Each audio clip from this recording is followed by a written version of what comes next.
Janapriya upscale 2 BHK 45 lakhs, 3 BHK 60 lakhs మాత్రమే. సితారా Sainikpuri. Sir అలాగే మధ్యలో ఏదో ఇష్యూలో మీ పాస్పోర్ట్ కూడా తీసేసుకున్నారు ఎయిర్పోర్ట్లో, చాలా ఇబ్బందులు పడ్డారని విన్నాను. Actually as a person passport లాగేసుకుంటే అసలు ఇట్ ఈస్ చాలా పెద్ద ప్రాబ్లం. అది ఎలా ఫేస్ చేశారు, అసలు ఎందులో అటువంటి సిచ్యువేషన్ వచ్చిందండి? ఇది ఆఫ్రికాలో అండి. అక్కడ కూడా వెళ్ళారు? ఎస్, ఆఫ్రికాలో మానవవాద ఉద్యమాన్ని డెవలప్ చేయడానికి నేను 3 దేశాలను ఎంచుకున్నాను. ఓకే. ఎంచుకోవటం అంటే ఏమీ లేదు, పొటెన్షియల్ ఏంటి, చట్టాలు మరీ డ్యామేజింగ్గా లేనివి ఎక్కడున్నాయి, ఆ కాంటెక్స్లో మనం సేఫ్గా ఒక ఉద్యమాన్ని బిల్డ్ చేయాలి. ఇప్పుడు నేను వెళ్ళిపోయి హ్యూమనిజము మన్ను మశానం అని చెప్పేసి తిరిగి వస్తాను అనుకోండి, ఒక 100 మంది అవును నేను చెప్పింది కరెక్టే అని ఆర్గనైజేషన్ పెట్టారు అనుకోండి, ఇదే సౌదీ అరేబియా అనుకోండి, నన్ను ప్రాణాలతో బయటకు వదిలితే వాళ్ళని మట్టుకు వదిలి చంపేస్తారు. సో అట్లాంటి దేశాల్లో చేయకూడదు, ఫూలిష్గా చేయకూడదు. సో నా ఎనాలిసిస్లో relatively safe, they are not good countries for humanism, but relatively safe. అంటే చంపేరు, నేను మానవవాదిని అంటే చంపరు. సో యుగాండాలో మేము ఒక పెద్ద మీటింగ్ ఆర్గనైజ్ చేసాం. As executive director of the organisation I'm responsible for it. So organisation of humanism for Africa, humanist visions for Africa అని. Africa develop కావాలంటే ఏం చేయాలి, యూరోప్ ఎలా డెవలప్ అయిందో మిగతా దేశాలన్నీ కూడా ప్రోగ్రెస్ వైపుకి ఎలా వస్తున్నాయో అలాగే Africa can follow that. Uganda చాలా ఆర్థికంగా వెనకబడిపోయిన ప్రాంతం రిలేటివ్లీ అండి, but it's not dying of hunger. It is okay, broadly okay. So యుగాండాలో humanist visions for Africa, Africa నుంచి చాలా దేశాల నుండి they came to that. Tanzania నుంచి వచ్చారు, రువాండా నుంచి వచ్చారు. సక్సెస్ అయిందండి అది మీరు వెళ్ళిన? It was a grand success అండి. ఓకే. అయితే ఏమైందంటే end of the third day or second day of the conference, audience నుంచి ఎవరో క్వశ్చన్ అడిగారు. ఏమని అడిగారంటే సెక్షువల్ ఆటోనమీ గురించి మీ అభిప్రాయం ఏమిటి అని. I was not the speaker, I was not even the chairperson, ఆడియన్స్లో ఉన్నాను నేను, ఇంకెవరో కండక్ట్ చేస్తున్నాను. జిమ్ హెరిక్ అని ఒక colleague, he is an editor, a journalist, and an intellectual from UK. Jim Herrick దీనికి ఆన్సర్ చెప్పాడు. ఎవరు కూడా ఇంకొకరి సెక్షువల్ ఓరియంటేషన్ కారణంగా డిస్క్రిమినేట్ చేయడానికి వీల్లేదు అని. ఆ గ్రూపులో ఉన్న ఒక లేడీ అయితే హోమోసెక్షువాలిటీని మీరు సపోర్ట్ చేస్తారా అని అడిగింది. So typical question. హోమోసెక్షువాలిటీని మేము సపోర్ట్ చేయటం ఏంటి, హెట్రోసెక్షువాలిటీని మేము సపోర్ట్ చేయటం ఏంటి, మేము అపోజ్ చేయటం ఏంటి, కాదు, ఎవరి ఇష్టం వాళ్ళది అన్నదాన్ని సపోర్ట్ చేస్తాం. ఇప్పుడు కన్సెంటింగ్ అడల్ట్స్ మధ్య ఇది ఈ పర్టికులర్ ఫార్మ్ ఆఫ్ సెక్స్కి మేము వీఆర్ ఫర్ అని అంటాం ఏంటి? చర్చ్ చెప్తుంది అట్లా, I'm for this form of sex behaviour, I'm against this form of sex behaviour అని. మానవవాదులు ఏం చెప్తారు, స్వేచ్ఛావాదులు ఏం చెప్తారు, మానవ హక్కుల ఉద్యమకారులు కానీ తాత్వికులు ఏం చెప్తారు, మీ ఇష్టం అంటారు. కానీ మీ ఇష్టం అనే దాంట్లో మంచి చెడు అనేది కూడా మనం ఆలోచించాలి కదా సార్. ఇప్పుడు నా మంచి నా చెడు అన్నది ఎవరిది వారు ఆలోచించుకోవాలి. బయట నుంచి నీ బెడ్రూమ్లో నీ బిహేవియర్ ఇలా ఉండాలి అని చెప్పి ఎవరి మంచి వాళ్ళకి తెలిస్తే అవతల మనిషి గురించి ఆలోచించగలిగే ఇంగిత జ్ఞానం యువతల మనిషికి ఉంటే అసలు ఇన్ని సమస్యలు ఎందుకు వస్తాయి అంటే that is not related to this అండి. Okay, very simple. Homosexual orientation is a biological orientation. అది మీరు కోరుకున్నందుకు కాదు. ఎవరైనా హెట్రోసెక్షువల్గా పుట్టారు అని అంటే వాళ్ళు కోరుకున్నందుకు కాదు. కరెక్ట్. సిమిలర్లీ హోమోసెక్షువల్గా పుట్టినా కూడా అంతే. అది జబ్బు కాదు, అది జబ్బు కాదు. It's an orientation of sexuality. But this is not a discussion about sexuality. This is a discussion about the choice of people. Ippudu, this is my orientation. But I am not the only one. There are many others అని అనుకున్న వాళ్ళు వాళ్ళ మధ్య వాళ్ళు స్వేచ్ఛగా ఏదైనా చేసుకుంటే బయట వాళ్ళకి ఏంటి అబ్జెక్షన్ అన్నది ద బ్రాడ్ ఐడియా. సో ఈ ఐడియాస్ అన్నీ ఉన్నాయి జిమ్ హెరిక్ గారు ఆన్సర్లో. జిమ్ హెరిక్ గారు we are not supporting one or the other, it is for the freedom of the individuals that we stand అని ఆయన చెప్పారు. అది అయిన తర్వాత ఆ సెషన్ అయిపోయింది, అందరు చప్పట్లు కొట్టారు. ఉన్న వాళ్ళందరూ మానవవాదులే కాబట్టి, ఉన్న వాళ్ళందరూ హ్యూమన్ రైట్స్ డిఫెండర్సే కాబట్టి, యూనివర్సల్ స్టాండర్డ్స్ ఆఫ్ హ్యూమన్ రైట్స్కి అనుసంధానం చేస్తూ ఇచ్చిన ఈ స్టేట్మెంట్ కాబట్టి ఎవ్రీబడి లైక్డ్ ఇట్. ఆ తర్వాత ఒక ఆయన వచ్చేసి నేను న్యూ విజన్ న్యూస్ పేపర్ నుంచి అండి, I'd like to have an interview with you అన్నాడు. రండి కూర్చోండి అని కాసేపు మాట్లాడాను ఆయనతో. మాట్లాడిన తర్వాత ఆయన వెళ్ళిపోయాడు. దెన్ లోకల్ ఆర్గనైజర్, మా ఫ్రెండ్ అండ్ కొలీగ్ దేయో శశికతలోకో ఆయన పేరు అది. దేయో వచ్చి జర్నలిస్ట్ వచ్చాడంట కదా అన్నాడు. అవునన్నాను. మరి ఫెసిలిటేషన్ మనీ ఏమన్నా ఇచ్చావా అన్నాడు. అంటే ఏంటి అన్నాను. అంటే జనరల్గా ఒక $150 ఇవ్వాలి జర్నలిస్ట్కి అన్నారు. ఎందుకు అన్నాను. అంటే ఇక్కడ జర్నలిస్ట్ ఎక్స్పెక్ట్ దట్ అని అన్నాడు. మీకు వ్యతిరేకం అది యాక్చువల్లీ. నాకు తెలిసినా కూడా నేను ఇచ్చుండేవాడిని కాదబ్బా అన్నాను నేను. సర్లే వెళ్ళిపోయాడు కదా సర్లే అన్నాడు. $150 ఈజ్ ఎ లాట్ అండి. నిజానికి ఎగ్జాక్ట్లీ ఇట్లాంటి ట్రిక్ నాకు ఇండియాలో కూడా ఒక జర్నలిస్ట్ ట్రై చేశాడు, ఒక గ్రూప్ ఆఫ్ జర్నలిస్ట్. నా వ్యాపారాన్ని నేను లాంచ్ చేసినప్పుడు కావాలని నా పేరు హైలైట్ చేయకుండా నా బిజినెస్ పేరే హైలైట్ చేసి ఒక ప్రెస్ రిలీజ్ ఇచ్చాను. కానీ ఎక్కడో నా పేరు చూసి ఒక 10 మంది జర్నలిస్టులు వచ్చారు. దాంట్లో ఇంటర్వ్యూలు అయిపోయినాయి, అంతా అయిపోయినాయి. ఒక 3 మట్టుకు వెళ్ళట్లేదు, రూమ్లోనే ఉంటున్నారు. సరే వాళ్ళ కాఫీలు ఇచ్చాము, సమోసాలు అయిపోయినాయి, ఇంకా వెళ్ళరేంటిలో అని ఒక అనుమానం మనసులో. ఆ 3లో ఒక ఆయన వచ్చి, సార్ వాళ్ళు ఎందుకు వెళ్ళట్లేదో తెలుసా అన్న. అంటే తెలీదు అన్నాను. They are expecting something sir అన్న. అంటే మా అబ్బాయి బర్త్డే పార్టీకి రిటర్న్ గిఫ్ట్స్ అన్నీ ఉంటాయండి, ఇదేం బర్త్డే పార్టీ కాదు కదా, అయినా మాకు అలవాట్లేదండి. అట్లా ఎట్లా సార్ మరి, అట్లా ఎట్లా వచ్చింది అందుకే కదా వాళ్ళు అని. వాళ్ళ తరపు నేను మాట్లాడటమే కాదు, తన తరపును కూడా మాట్లాడుకుంటున్నాడు. ఓ పని చేద్దామండి, మీరు ఇంత కోరారు కదా మా కోర్సులో చేరండి ఫ్రీ అన్నాను. అది చాలా టైం పడుతుంది కదా అన్నాడు. అవును పడుతుంది, అదైతే నేను మీకు ఫ్రీగా చేస్తాను, నేను మీకైతే ఏమీ ఇవ్వను అని చెప్పాను.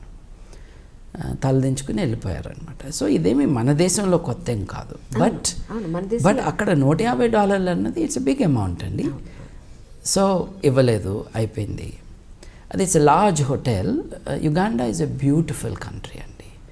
దాన్ని చర్చిలు ఇట్స్ ఎ గార్డెన్ అన్నాడు, దేశాన్నే గార్డెన్ అన్నాడు. నిజంగా అట్లా ఉంటుంది, అద్భుతంగా. ఎటు చూసినా మీరు కళ్ళు తెరుచుకుంటే చాలా అందంగా అనిపిస్తుంది నేచర్లో. So it's beautiful. మేమున్న హోటల్ కూడా it is spread at different levels. చిన్న గుట్టలాగా ఉంటుంది, అక్కడ ఒక రూము, లంచ్కి ఇంకొక చోట, అట్లా అనమాట. కానీ ఒకటే కంప్యూటర్. ఇది 2004లో. ఇంకా యుగాండాలో internet was not widely available. So మనకి ఈమెయిల్స్ కావాలి, అప్పుడు సోషల్ మీడియా ఏమీ లేదు, ఈమెయిల్సే. అందరికంటే ముందెళ్తే మనం క్యూలో నుంచోకుండా మనం యాక్సెస్ చేసుకోవచ్చు. కానీ పొద్దున్న 4 లేచి నేను రిసెప్షన్ దగ్గరికి వెళ్ళాను టు గెట్ మై ఈమెయిల్స్. కూర్చొని వర్క్ చేసుకుంటుంటే 4:30కో 5కో చాలా గట్టి బూట్ల శబ్దం వినిపిస్తుంది నా వెనక. చూస్తే మిలిటరీ కట్లో ఉన్నారు, నైస్ స్ట్రాంగ్ పీపుల్. యుగాండాలో పోలీసులను చూస్తేనే భయం వేస్తుందండి. Really strong. వాళ్ళు ప్రిజన్కి తీసుకెళ్లే పాపులేషన్ని వ్యానుల్లో మనం గేదెలను ఎట్లా ప్యాక్ చేసి తీసుకెళ్తామో అట్లా ప్యాక్ చేసి తీసుకెళ్ళడం కూడా చూసాను. So I had a sense, ఇది పోలీస్ వాళ్ళే వీళ్ళు అని, వాళ్ళ వే ఆఫ్ టాకింగ్.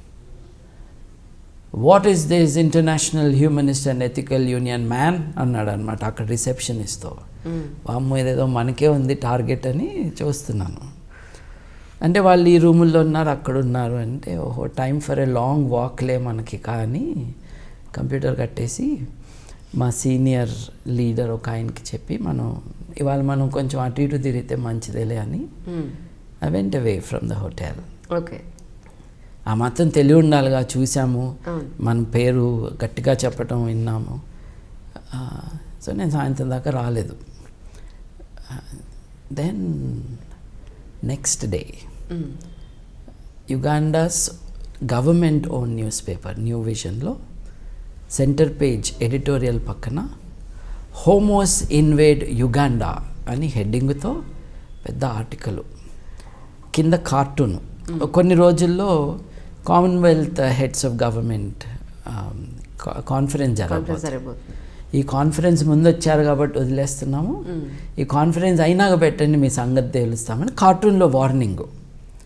వామ్మో ఇది చాలా డేంజర్గా ఉంది కదా అని. It's obvious. ఇప్పుడు when the government own newspaper falsely, ఇప్పుడు humanist went Uganda, not homosexuals. It is not a homosexual conference. It is a conference on a vision of freedom for Africa, not only Uganda. That was the plan, that was the idea, that was the agenda. So, 3 రోజులు కూడా మేము చర్చించుకుంది ఏంటంటే ఆర్థికంగా అలాగే తాత్వికంగా మానవ హక్కుల రూపంలో ఆఫ్రికాలో ఏం జరిగితే బాగవుతుంది అని. ఇప్పుడు ఆఫ్రికాని ఓ పక్కన క్రిస్టియన్ దేశానికే మంచిది యాక్చువల్లీ, ఒక విధంగా అన్ని డిస్కషన్కి వస్తాయి కాబట్టి అట్లీస్ట్ మనం మాట్లాడటానికి వెళ్ళాం. ఇప్పుడు ఆఫ్రికాని ఒక గ్రిప్లో పెట్టుకుంటున్నది ఎవరు అని అంటే ఎవాంజలికల్ క్రిస్టియన్స్. వాళ్ళు అదంతా మతం మార్పిడి చేసుకోవడం, మార్పిడి అయిపోయింది. తర్వాత ఇప్పుడు వాళ్ళందరినీ మతి మార్పిడి చేసి మతిపోయేటట్టు చేసి వాళ్ళందరితో కూడా ఈ దొంగ వేషాలు వేయించి అన్నీ చేస్తారు. అక్కడ హత్యలు జరుగుతాయి. మన దేశంలో మోసాలే, అక్కడైతే ఏకదమ్ హత్యలే అన్నమాట. Then there is multinationals invading. నేను యుగాండాలో ఒక స్కూల్ పెట్టిద్దాము అని ఐ మేడ్ సమ్ ఎఫర్ట్స్.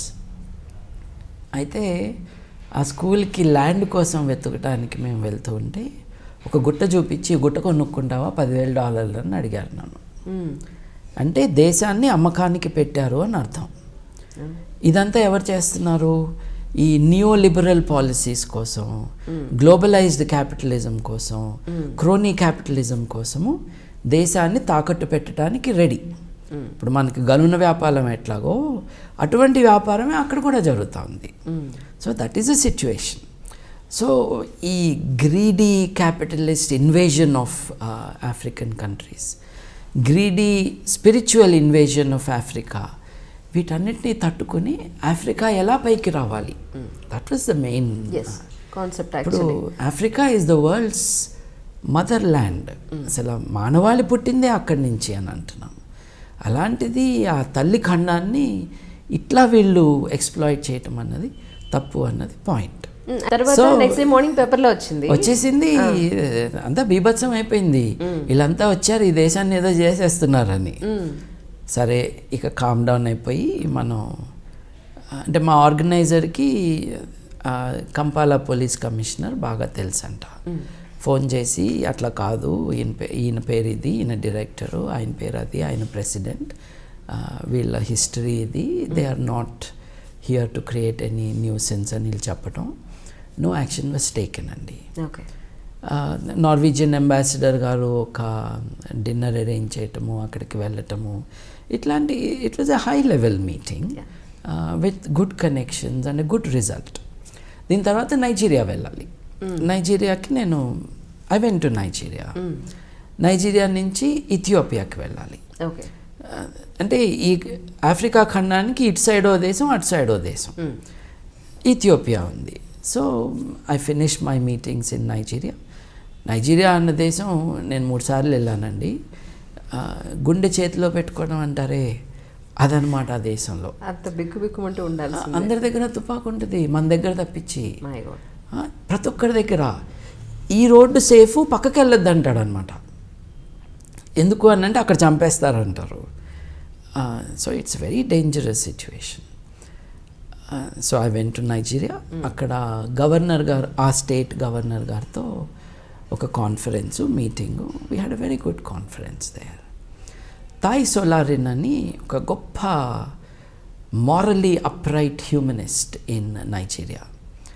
ఆయన మేఫ్లవర్ స్కూల్ అని ఒక స్కూల్ పెట్టారు. 4,000 మంది పిల్లలు ఆ స్కూల్లో. It is run along humanist lines. ఆయననే పెట్టాడు ఆ school. Is a great intellectual of Africa, particularly son of Nigeria. ఆయన కరప్షన్ లేకుండా స్వేచ్ఛ కోసం మనం చేయాలి అని ఈ రిలీజియస్ ఫోర్సెస్కి, నైజీరియా ఈజ్ మిలిటరీ డిక్టేటర్షిప్ కదండి, అయినా కూడా దాన్ని తట్టుకుంటూ ఆయన ఇది పెట్టాడనమాట. ఈజ్ నో మోర్, బట్ ఆ స్కూల్ని సపోర్ట్ చేయాలని, సపోర్ట్ చేయటం ఏంటండి, ఆ స్కూల్ నుంచి ఇన్స్పిరేషన్ కోసం వెళ్ళాం మేము. సో ఈ మీటింగ్స్ అన్నీ అనమాట. ఓకే, గవర్నర్ గారితో మీటింగ్ అయిపోయింది. తర్వాత యూ హ్యాడ్ టు గో, నన్ను ఇంటర్వ్యూకి పిలిచారు. సో ఐ విల్ గో అని కార్లో వెళ్తున్నాం అనమాట. నాకు చెప్పారు, పాస్పోర్టు కెమెరా దాచిపెట్టుకో, తీసేసుకుంటారు అన్నారు. వామ్మో ఇదేం దేశం రా బాబు, వాళ్ళ గవర్నర్ని కలిస్తే వాళ్ళ గవర్నమెంట్ బ్రాడ్కాస్ట్ ఆర్గనైజేషన్లో ఇంటర్వ్యూకి వెళ్తున్నాము, దారిలో పోలీసాడు నిన్ను మోసం చేస్తాడు, పోలీసాడు నిన్ను దోచుకుంటాడంటే ఎట్లా అండి. అయినా సరే చెప్పారు కాబట్టి పాస్పోర్టు ఇవి అన్నీ దాచుకుని వెళ్తూ ఉన్నాము. దారిలో ఆపేశారు. ఆపేసేసి ఏంటి కథ అన్నారు. అంటే ఇట్లా మీటింగ్కి వెళ్తున్నాము, దెర్ ఈజ్ ఆల్సో ఇంటర్వ్యూ. అయితే నాకేంటంట అన్నాడు ఆయన. అంటే లేదు, మన దేశాన్ని గెస్ట్గా వచ్చాడు. అయితే నాకేంటి అన్నాడు. నేను తలుచుకుంటే రేపు సాయంత్రం దాకా మీరు ఇక్కడే ఉంటారన్నాడు. అయ్యో ఒక అరగంటలో బ్రాడ్కాస్ట్ ఉంది అంటే ఎన్నో జాంతన్నయ్య అన్న. అంటే వాళ్ళకి డబ్బులు ఇస్తే కానీ టోల్ గేట్ లాగా డబ్బులు ఇచ్చుకుని మనం ముందుకెళ్ళాలి. సో ఇక్కడే కాదు, అక్కడ కూడా ఉంది ఇలాంటిది. అక్కడ చాలా ఉందండి. ఓకే, సో అక్కడికి వెళ్ళాము. అదంతా అయిపోయింది. Ethiopia is a wonderful country అండి. అక్కడి నుంచి ఇథియోపియాకి వెళ్ళాను. Ethiopia is marvellous. అక్కడ డబ్బులు ఇచ్చారా లేదా? మీకు వ్యతిరేకం యాక్చువల్లీ మీ మెంటాలిటీకి అక్కడ చాలా. నేను ఇవ్వలేదండి, అందుకే తీసేసుకుంటారు. నేను ఇవ్వలేదండి. సో ఏ సందర్భంలో తీసుకున్నారు అయితే ఇప్పుడు పాస్పోర్ట్? నాకు ఆ క్యూరియాసిటీ అదే అంటే ఈ స్టోరీ చెప్తే కానీ ఆ స్టోరీ అర్థం కాదండి. నాతో మీరు ఆఫ్రికా రావాలి. ఇథియోపియాలో ఇట్స్ అ మార్వెలస్ కంట్రీ అండి. The people are like us. రోడ్డులో వెళ్తుంటే నా పక్కకు వచ్చి కొంతమంది బాలీవుడ్ పాటలు పాడుతున్నారు. అంటే నేను ఇండియా నుంచి వచ్చాను కాబట్టి ఇండియన్ పాటలు వాళ్ళకి తెలిసినవి నాతో పాడుతున్నారు. అట్లా very friendly, very nice, very kind. అక్కడ వంజరా, అక్కడ దోశ లాంటి ఒక డిష్ ఉంటుంది. స్టఫ్డ్ దోశ అనుకోండి, కానీ ఎలా సర్వ్ చేస్తారంటే ఆ దోశనే ప్లేటు. సో మీరు మర్చిపెట్టి తినేస్తే అయిపోయింది, ప్లేట్ కూడా తినేసినట్టే. Beautiful place. మానవాళికి ఒరిజినల్ మదర్ అనుకుంటున్న లూసీ అవశేషాలు కూడా అక్కడే దొరికాయి. So possibly, not sure, the most ancient human that we have known and maybe the mother of all mankind is Lucy. చిన్న అస్థిపంజరం ఉంటుంది, ఒక కాఫీ టేబుల్ మీద పట్టే అంత అస్థిపంజరం. 3-3.5 అడుగులు ఉంటుంది ఆవిడ. మనందరికీ తల్లి ఆవిడే ఒరిజినల్గా. సో ఇథియోపియా అయింది, అక్కడ మీటింగ్స్ అయినాయి, ప్రెస్ రిలీజెస్ అయినాయి. There was wide coverage of my speeches and so on. ఇక లండన్ వెళ్ళిపోవాలి. సో యుగాండాలో కదా మనం ఒరిజినల్గా దిగింది, ఆఫ్రికాలో. My flight is booked like that. So go back to Uganda. Entebbe is the airport అండి. ఎంటెబీ ఎయిర్పోర్ట్లో దిగేసి ఫ్లైట్ కోసం వెయిటింగ్ అనమాట. ఒక లేడీ వచ్చారండి, really big and strong, African size. చేసి ఎక్కడికి వెళ్తున్నావో అని అడిగింది. ఇట్లా లండన్ వెళ్తున్నానండి. ఎందుకు వచ్చావు ఈ దేశానికి అంది. అంటే మీ దేశానికి కాదండి, నేను ఎయిర్పోర్ట్లో ఉన్నాను. Airport is international territory. Passport చూపి అంది. చూపించాను. ఎందుకు వచ్చావు ఈ దేశానికి అంది. అంటే చెప్పాను కదండి, నేను ఇథియోపియా, నైజీరియాలో మీటింగ్స్ అయినాక ఐఎమ్ గోయింగ్ బ్యాక్ అని. ఈ దేశం ఎందుకు వచ్చావు అంది. ఇట్లా repeatedly what is the purpose. అయితే నేను చెప్పాను అనమాట, మేడం నేను లెక్చర్స్కి, మీటింగ్స్కి వచ్చాను, ప్రెస్ కవరేజ్ కూడా ఉంది. సో నేను మీకు ఆ ప్రెస్ క్లిప్పింగ్స్ కూడా నేను మీకు చూపించగలను. ఎందుకు వచ్చావు మళ్ళీ ఈ దేశానికి అని అడిగిన ప్రశ్ననే రిపీటెడ్గా అడుగుతాను. అయితే నేను అన్నాను, madam unless you tell me the source of your suspicion I'm not able to answer you helpfully అన్నా. పెద్ద తెలివి అనమాట ఇట్లా మాట్లాడటం పోలీస్ వాళ్ళతో. పాస్పోర్ట్ తీసి జేబులో పెట్టేసుకుంది. వేసి you are not leaving this airport అంది. వామ్మో, భయపడ్డారు. ఏదో మనం మానవ హక్కులు తురుము కదా మనం. ఇక్కడేమో ఎయిర్పోర్ట్లో ఇరుక్కుపోయాయి. సడన్లీ మనకి యుగాండా పోలీసులు అందరూ గుర్తుకొచ్చేస్తారు. అమ్మో ఇంత గట్టిగా ఉంటారు వీళ్ళు, ఒక్క దెబ్బేస్తే మటాష్ అని. అప్పుడు ఏం చేయాలి? లేదండి పాస్పోర్ట్ మీరు తీసుకోవద్దు, I will come with you with the passport అన్నాను. Because passport is the property of my government. It belongs to government of India, not to you, and I'm carrying it. So నా number రాసుకో, నీ passport is safe but I have to clear you అని వెళ్ళిపోయింది ఆవిడ. అయ్యో, it's a dangerous situation అండి. మనం కాని దేశంలో పాస్పోర్ట్ తీసేసుకుని మానవ హక్కుల ఉల్లంఘన అన్నది ఎవ్రీడే అఫేర్. దోమలు కొట్టినట్టు మనుషులు చంపేస్తారండి. So it's an everyday affair there. Already మా పట్ల ద్వేషాన్ని పెంచడానికి ఆర్టికల్ $150 ఇవ్వనందుకే ఇదంతా చేశారు కదా. సో ఐ ప్యానిక్ అన్నాను, కానీ I definitely was sure I had to do something about it. Uganda ఏంటి, కమ్యూనిస్ట్ దేశం లాంటిది. ఎయిర్పోర్ట్ నుంచి బయట దేశాన్ని మీరు ఫోన్ చేయడానికి వీల్లేదు, ఎయిర్పోర్ట్ నుంచి సిటీలోకి చేయడానికి కూడా వీల్లేదు. సో ఎంటెబీ అంటే కంపాలా టౌన్కి కొంచెం దూరంలో ఉంటుంది, దట్స్ ది ఎయిర్పోర్ట్. ఎంటెబీ నుంచి కంపాలాకి చేయడానికి లేదు. Forget calling UK and telling my family or somebody else or calling the embassy. ఇప్పుడు ఇండియన్ హై కమిషన్ ఉంటుంది అక్కడ, చెప్పచ్చు, కానీ ఫోనే లేదు కదా.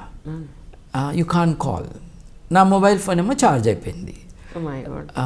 అప్పుడు ఐ లుక్డ్ అరౌండ్, షాప్స్ అన్నిట్లో అడిగాను, నో అన్నారు. ఒక షాప్లో మటుకు మామూలు లోకల్ కాలింగ్ రేట్కి 100 రెట్లు ఎక్కువ డబ్బులు తీసుకుని చెప్పాను నేను, it's emergency, I need to tell somebody I'm stuck here, it's just ½ minute call. అప్పుడు నేను I call my collaborator in Uganda. చూడబ్బా, రేపు సాయంత్రం వరకు వెయిట్ చెయ్యి, రేపు సాయంత్రం లోపల నా నుంచి ఈమెయిల్ రాకపోతే నాకు, I use to maintain a huge database of emails for human rights work. వాళ్ళందరికీ చెప్పు, this is the password, if you don't here from me by tomorrow evening, say the director of the IHU is detained in the airport and there is a violation of human rights and people should know. అంటే నేను అందరి కోసం చేస్తున్నవి ఏ పనులు అయితే ఉన్నావో అది నాకు కూడా అవసరం అవుతుంది, జాగ్రత్త అని. ఫ్లైట్ డిలే అయిపోయింది. ఫైనల్గా ఆవిడ వచ్చి ఓకే యూ కెన్ గో అని పాస్పోర్ట్ నా మీద పడేసి వెళ్ళిపోయింది. It's a bad situation. అంటే ఈ బార్డర్స్లో ఉన్న ఏమనాలి, insecurity for the traveller is a dangerous thing. నేను I work for a long time in the French system. నేను 10 ఏళ్ళు ఫ్రెంచ్ చెప్పడం అంటే ఐ మేక్ ఇట్ ఈజీ. అవునండి, I make it easy. I say I was a teacher of French. That is how I started. ఇక్కడ హైదరాబాద్లో చెప్తున్నారా? Yes. అంటే కంపెనీస్కి కాకుండా మీరు కంపెనీస్కి జనరల్గా ఇండివిజువల్గా చెప్పట్లేదు, దానికి కూడా ఒక కారణం ఉంది. పీపుల్ ఆర్ లిటరలీ వెయిటింగ్ అండి, ఎందుకంటే ఇక్కడ అంతా ఐ వుడ్ బి హ్యాపీ అండి. కానీ ఏం జరుగుతుందంటే నేను మార్కెట్లో ఉన్న ప్రైస్కి సగం చేశానండి. మనం పెద్ద బిజినెస్ మ్యాన్ కదా, కొత్త మోడల్ తయారు చేద్దామని ఎవరు ఇవ్వనట్టుగా ఎయిర్ కండిషన్ రూమ్స్ పెట్టేసి, సోఫాలు పెట్టేసి, ఓ 3000 పుస్తకాలు, 1000 DVDలు పెట్టేసి, అన్నీ కూడా లీగల్గా తీసుకొచ్చి ప్రతిదానికి ఎక్కువ డబ్బులు కట్టి possibility to use in a class room అని కంప్లీట్లీ లీగల్గా చేయాలని చేసి ప్రైస్ మట్టుకు హాఫ్ ప్రైస్ పెట్టాను. అంటే మన క్యూ కడతారు మన బయట అని, అంటే బయట క్యూ కట్టాలి మన దగ్గర అని, మన బిజినెస్ జీనియస్ అనమాట అది. అంతా పెడితే అమీర్పేటలో కంప్యూటర్ కోర్సులు చేరే వాళ్ళే వచ్చారు నా దగ్గరికి. ఓకే, ఒక్కొక్కడు వచ్చేసి దొంగ సర్టిఫికేట్కి ఎంత తీసుకుంటావు, నాకు కెనడా ఇమైగ్రేషన్కి కావాలి అని బేరాలు. ఒక్కొక్కడు వస్తాడండి, కాలు మీద కాలు వేసుకుని మనమేమో బుద్ధిగా ఇట్లా కూర్చుంటాం. మన దగ్గరకు వచ్చాడు కదా బిజినెస్ కోసం, మన క్లయింట్ ఈజ్ అవర్ మాస్టర్ కదా. వాడేమో కాలు మీద కాలు వేసుకుంటాడు, ఆ కాలు కడుక్కున్న కాళ్ళు కూడా కాదు. So very unpleasant experience. అవును, అంటే దే నేమ్ ఆర్గనైజేషన్, అక్కడ 10,000 ఫీజు కదా, నీ దగ్గర 6,000 ఎందుకు అంటాడు. అంటే that is because we think with such number of enrolments